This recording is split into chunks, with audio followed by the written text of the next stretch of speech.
ਵਾਹਿਗੁਰੂ ਜੀ ਕਾ ਖਾਲਸਾ ਵਾਹਿਗੁਰੂ ਜੀ ਕੀ ਫਤਿਹ।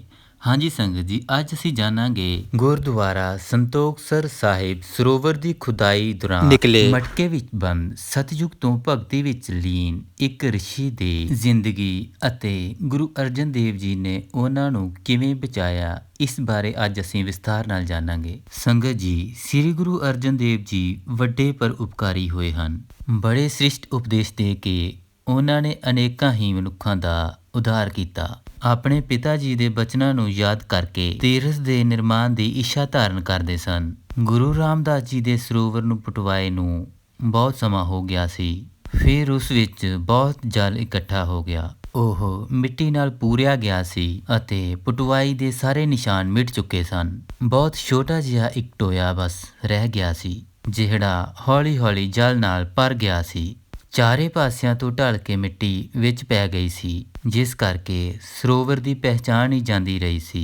ਇੱਧਰ ਉੱਧਰ ਬਹੁਤ ਦਰਖਤ ਖੜੇ ਸਨ, ਬੇਰੀਆਂ ਦੇ ਰੁੱਖ ਦਿਸਦੇ ਹੀ ਨਹੀਂ ਸਨ। ਜਦ ਇੱਕ ਟਾਹਲੀ ਦੇ ਦਰਖਤ ਨੂੰ ਜਾ ਕੇ ਦੇਖਿਆ ਤਾਂ ਸਤਿਗੁਰ ਸ੍ਰੀ ਗੁਰੂ ਅਰਜਨ ਦੇਵ ਜੀ ਉੱਥੇ ਜਾ ਕੇ ਖੜੇ ਹੋ ਗਏ। ਤਿੰਨਾਂ ਕਾਲਾਂ ਵਿੱਚ ਜਿਹੜੇ ਸਮਰੱਥ ਤੇ ਮਹਾਨ ਸਨ, ਇਸ ਤਰ੍ਹਾਂ ਢੂੰਡ ਰਹੇ ਸਨ ਜਿਵੇਂ ਬਹੁਤ ਛੋਟੇ ਦਿਮਾਗ ਵਾਲੇ ਅਤੇ ਅਣਜਾਣ ਹੋਣ। ਸਾਰੇ ਚਿੰਨ੍ਹ ਮਿਟ ਚੁੱਕੇ ਸਨ, ਬਸ ਇੱਕ ਛੋਟਾ ਜਿਹਾ ਟੋਇਆ ਹੀ ਰਹਿ ਗਿਆ ਸੀ। ਨਿਸ਼ਚਾ ਹੁੰਦਾ ਨਹੀਂ ਸੀ, ਬਾਰ-ਬਾਰ ਲੱਭ ਰਹੇ ਸਨ।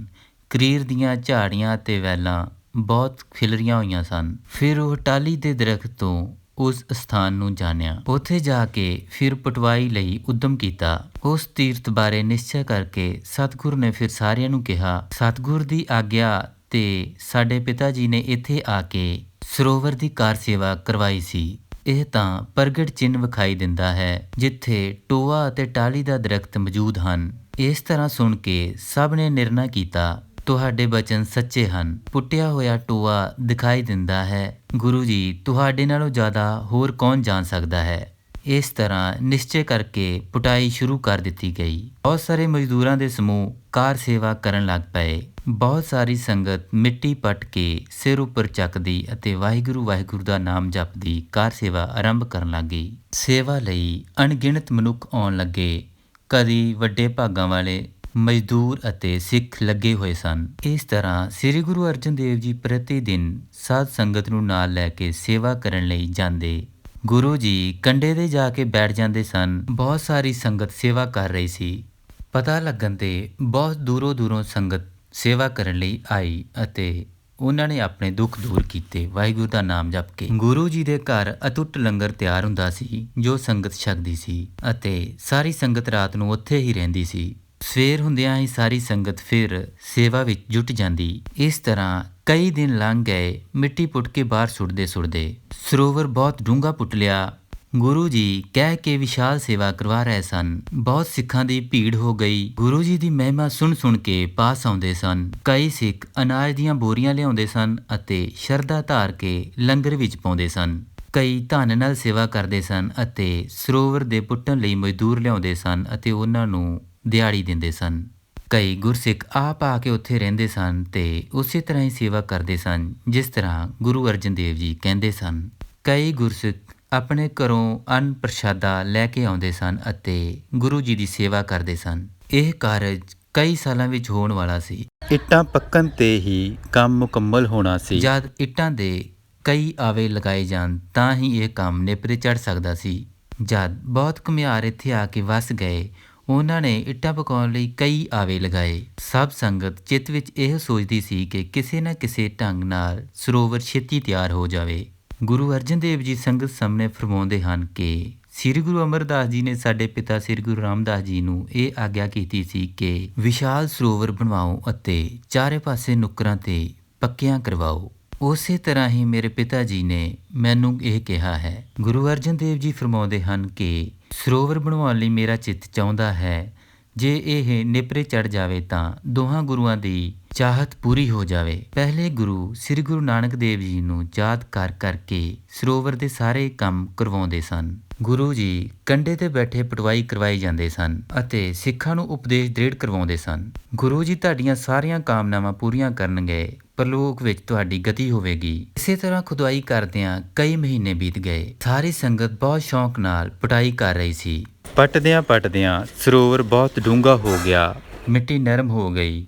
ਅਚਾਨਕ ਇੱਕ ਗੋਲਕਾਰ ਮੱਠ ਦਿਖਾਈ ਦਿੱਤਾ। ਸਾਰੇ ਸਿੱਖ ਭੱਜ ਕੇ ਗੁਰੂ ਜੀ ਕੋਲ ਆਏ ਅਤੇ ਕਹਿਣ ਲੱਗੇ, ਇੱਕ ਮੱਠ ਨਿਕਲਿਆ, ਲੋਕਾਂ ਨੇ ਵੇਖਿਆ ਹੈ। ਇਹ ਸੁਣ ਕੇ ਜਗਤ ਦੇ ਸਵਾਮੀ ਅੰਤਰਜਾਮੀ ਗੁਰੂ ਅਰਜਨ ਦੇਵ ਜੀ ਆਪ ਉੱਠੇ ਅਤੇ ਉਸ ਦੇ ਕੋਲ ਗਏ। ਸਾਰੀ ਸੰਗਤ ਨੂੰ ਉੱਥੇ ਲਾਇਆ ਅਤੇ ਮੱਠ ਨੂੰ ਚਾਰੇ ਪਾਸਿਓਂ ਨੰਗਾ ਕੀਤਾ। ਜਿਹੜੀ ਦਰਵਾਜ਼ੇ ਤੇ ਲੋਹੇ ਦੀ ਸਿਰਾ ਲੱਗੀ ਸੀ ਉਸ ਨੂੰ ਹਟਵਾਇਆ। ਅੰਦਰ ਵੇਖਿਆ ਤਾਂ ਇੱਕ ਮੁਨੀ ਸਮਾਧੀ ਲਾ ਕੇ ਬੈਠਾ ਹੈ। ਗੁਰੂ ਅਰਜਨ ਦੇਵ ਜੀ ਨੇ ਉਸੇ ਵੇਲੇ ਕਸਤੂਰੀ ਮੰਗਵਾਈ ਤੇ ਉਸ ਨੂੰ ਮੱਖਣ ਦੇ ਨਾਲ ਮਿਲਾ ਦਿੱਤਾ। ਦੋ ਸਿੱਖਾਂ ਨੂੰ ਉਸ ਰਿਸ਼ੀ ਦੇ ਪੈਰਾਂ ਤੇ ਮਲਣ ਲਈ ਕਿਹਾ। ਉਹਨਾਂ ਨੇ ਹੌਲੀ ਹੌਲੀ ਉਸ ਮਿਸ਼ਰਣ ਨੂੰ ਉਸ ਰਿਸ਼ੀ ਦੇ ਪੈਰਾਂ ਤੇ ਮਲਿਆ, ਫਿਰ 10ਵੇਂ ਦਵਾਰ ਭਾਵ ਮੱਥੇ ਨੂੰ ਮਲਿਆ, ਜਿਸ ਕਾਰਨ ਉਸ ਮੁਨੀ ਦੇ ਸਰੀਰ ਵਿੱਚ ਗਰਮੀ ਪੈਦਾ ਹੋ ਗਈ। ਸਵਾਸ ਰੋਕ ਕੇ ਉਸਨੇ ਸਮਾਧੀ ਲਾਈ ਹੋਈ ਸੀ ਅਤੇ ਸਰਬ ਪ੍ਰਕਾਰ ਦੇ ਸਾਧਨਾਂ ਨੂੰ ਸਾਧਿਆ ਹੋਇਆ ਸੀ। ਉਸ ਦੇ ਤਨ ਵਿੱਚ ਚੇਤਨਤਾ ਆ ਗਈ।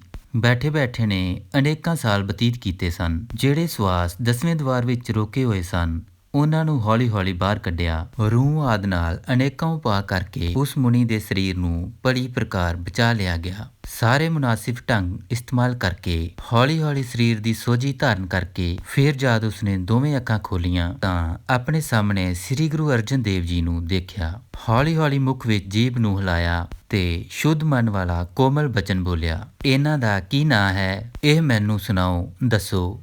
ਇਹਨਾਂ ਨੂੰ ਕਿਸ ਤੋਂ ਵਡਿਆਈ ਪ੍ਰਾਪਤ ਹੋਈ ਹੈ? ਇਹ ਕਿਸ ਦੇ ਸਪੁੱਤਰ ਹਨ? ਸਭ ਕੁਝ ਮੈਨੂੰ ਦੱਸੋ। ਜੱਗ ਵਿੱਚ ਹੁਣ ਕਿਹੜਾ ਸਮਾਂ ਚੱਲ ਰਿਹਾ ਹੈ, ਮੈਨੂੰ ਦੱਸੋ।